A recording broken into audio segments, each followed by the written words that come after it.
Praise the lord. ప్రార్థన చేసుకుందాం. పరమ తండ్రి, గొప్ప దేవ, రక్షకుడా, మా కొరకు ప్రాణం పెట్టి తిరిగి లేచిన దేవ, నీ బంగారు పాదములకు వందనాలు. మరోసారి వాక్యం ద్వారా నాతో మాతో మాట్లాడండి, మీరే మహిమ పొందండి. యేసు నామములో అడుగుతున్నాను నా ప్రియ పరలోకపు తండ్రి, ఆమేన్. మత్తయి సువార్త 16వ అధ్యాయము 13 నుంచి 19 వరకు చూస్తే యేసు ప్రభువారు శిష్యులతో క్వశ్చన్ అడుగుతారు. ప్రజలందరూ నా గురించి ఏమనుకుంటున్నారని యేసు ప్రభువు అడిగినప్పుడు శిష్యుల్లో అంటారు, ప్రభువా నీ గురించి బాప్తిజం ఇచ్చి యోహాను అని అనుకుంటున్నారు అంటారు. ఎందుకంటే ఏ రోజు బాప్తిజం ఇచ్చి యోహాన్ని చంపిస్తాడు, ఆ గిల్టీ ఫీలింగ్ ఉంటాడు. అలా మాట్లాడుకుంటూ కొంచెం టాకింగ్ వెళ్ళిందండి, అది కొంచెం అలా అనుకుంటున్నారు అని అంటారు. దాని తర్వాత మళ్ళీ అంటారు, కొందరు మిమ్మల్ని ఏలియా అనుకుంటున్నారు అని ప్రభువారితో అన్నప్పుడు, అలా ఎందుకు అనుకుంటున్నారంటే మనుష్య కుమారుడు వచ్చే ముందు ఏలియా వంటి ప్రవక్త వస్తాడు అని వాక్యం చాలామంది తెలుసు అనమాట, ఆ టాక్. దాన్ని బట్టి ప్రజలు ఇలా అనుకుంటున్నారా అని అంటారు. ఇంకొంతమంది ఏమనుకుంటున్నారంటే ఇర్మియా అంటారు, ప్రవక్త ఇర్మియా ఎక్కువ ఏడ్చేవాడు అనమాట. ప్రభువారు కూడా ఎక్కువ నైట్ ప్రార్థించేవాడు.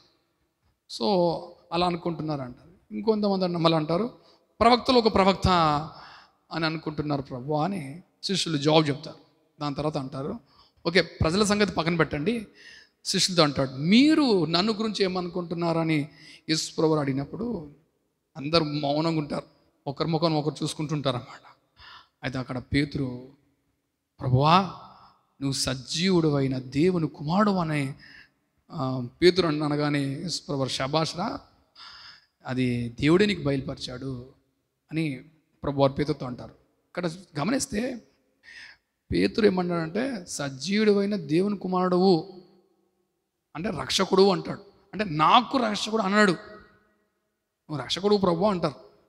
ఈరోజు చాలామంది యేసు ప్రభువు ఎవరు అంటే పలాపల అంటారు, కానీ క్రైస్తవుడు అంటారు. క్రైస్తవులను అడిగితే ఈ యేసు ప్రభువు ఎవరండి అంటే రక్షకుడు అంటారు. కానీ వాళ్ళు అన్నారు నాకు రక్షకుడు, నా సొంత రక్షకుడు అన్నారండి చాలామంది.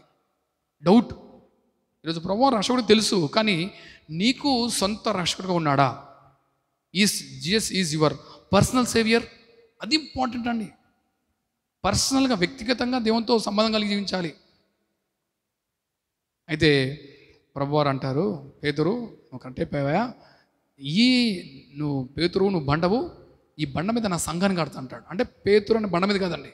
మొదటి పేతురు 2వ అధ్యాయం చూస్తే అక్కడ సజీవమైన రాయి, సజీవమైన బండ ఎవరంటే యేసు ప్రభువారు.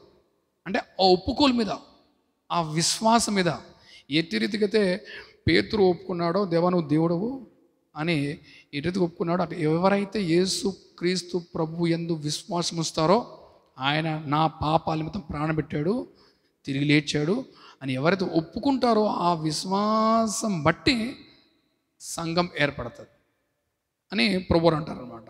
ఈ విశ్వాసమందు సంఘం కట్టబడుతుంది అని ప్రభువారు అన్నారు. ఇంకా చూస్తే పేతురు పరలోకపు తాళచెవులకి ఇస్తున్నాను అయ్యా అంటాడు. అంటే పరలోకంలో పెద్ద గేట్ ఉంది, దానికి పెద్ద తాళం కప్పు ఉందని మీనింగ్ కాదండి. తాళపు చెవులు అంటే అధికారం. ఎవరైతే ప్రభువుని యేసుక్రీస్తునందు విశ్వాసం ఇస్తారో వారికి అధికారం, పరలోక రాజ్యం వెళ్ళే అధికారం అన్నమాట. నిజంగా అట్టి ప్రత్యక్షత ఫస్ట్ ఎవరు కలిగిందంటే పేతురు కలిగింది. దాని తర్వాత పేతురు గారు ప్రసంగం ఇస్తారు యెరూషలేములో. ఇప్పుడు 3000 మందికి ఆ ప్రత్యక్షత, పరలోకం వెళ్ళే ప్రత్యక్షత కలిగింది, అధికారం కలిగి ఉన్నారు. దాని తర్వాత ఇంకా చాలామంది 5000 మంది. ఇంకా చూస్తే అపోస్తలుల కార్యం 10వ అధ్యాయంలో కొర్నేలి ఇంటి వారందరికీ ఆ ప్రత్యక్షత వచ్చింది, పరలోకం వెళ్ళే ఆ అధికారం ప్రత్యక్షత. ఈరోజు నీవు కూడా ప్రభువుని యేసుక్రీస్తునందు విశ్వాసం వస్తే నీకు కూడా అధికారం కలిగి ఉంటావు, నీకు కూడా ప్రత్యక్షత వస్తుంది, నీకు ఆనందం వస్తుంది పరలోకం వెళ్ళాలి. దాని తర్వాత ప్రభు అంటారు, ఏ పాతాళ ద్వారములు దాన్ని అడ్డుకోలేవు అంటాడు. అంటే మీనింగ్ ఏంటంటే యేసు ప్రభు ప్రాణం పెడతారు, సమాజం పెడతారు, పునరుద్ధానుడవుతాడు. ఆ పునరుద్ధానానికి ఏది కూడా అడ్డుకోలేవు. వండర్ఫుల్. యేసు ప్రభు ప్రాణం పెట్టి తిరిగి లేచారండి ఆయనండి. ఎవ్వరు కూడా ఏ సమాధి అడ్డుకోలేకపోయింది, ఏ పాతాళ ద్వారములు ఆయన అడ్డుకోలేకపోయారు. నిజంగా ఎవ్వరు అడ్డుకోలేకపోయారు. నిజంగా ఆయన మరణ, భూస్థాపన, ఆ పునరుద్ధానం విశ్వాసం వస్తే ఆ నిరీక్షణ నువ్వు కలిగి ఉంటావు. నిన్ను కూడా ఎవ్వరు అడ్డుకోలేరు, నువ్వు పరలోకంలో ఉంటావు. ఆ నిరీక్షణ నీకు ఉంటుంది. ఈరోజు నిజంగా నిన్ను దేవుడు ప్రేమిస్తున్నాడు కనుక ఈ మాటలు వింటున్నావు. నువ్వు పరలోకం వెళ్ళాలంటే పేతురు ఏదైతే విశ్వసించాడో రీతిగా రక్షకుడు, నీకు సొంత రక్షకుడు ఆయన ఉండాలి. ఆయన రక్షకుడే తెలుసు, ప్రాణం పెట్టడం తెలుసు. నీవు పర్సనల్గా నువ్వు అంగీకరించి ఆయన ఎందుకు విశ్వాసం వస్తే దేవుడిని పాపాలు క్షమిస్తాడు, నీతి మంత్రం తీరుస్తాడు, ఆయన రాజ్యంలో స్థానం ఇస్తాడు. అట్టి మహాకృప దేవుడిని దయచేయను కాక. ప్రార్థించుకుందాం. పరమ తండ్రి దయగలవని కొందనాలు విత్తమును వాటిని ఫలింపజేయండి, దీవించండి. అయ్యా వింటులందరూ నీ యందు విశ్వాసం ఉంచాలి. అయ్యా తండ్రి నీతో సదాకాలం ఉండాలి. అటు కృప చూపించండి, దీవించండి, ఆశీర్వదించండి. యేసు నామములో అడుగుతున్నాను నా ప్రియ పరలోకపు తండ్రి, ఆమేన్.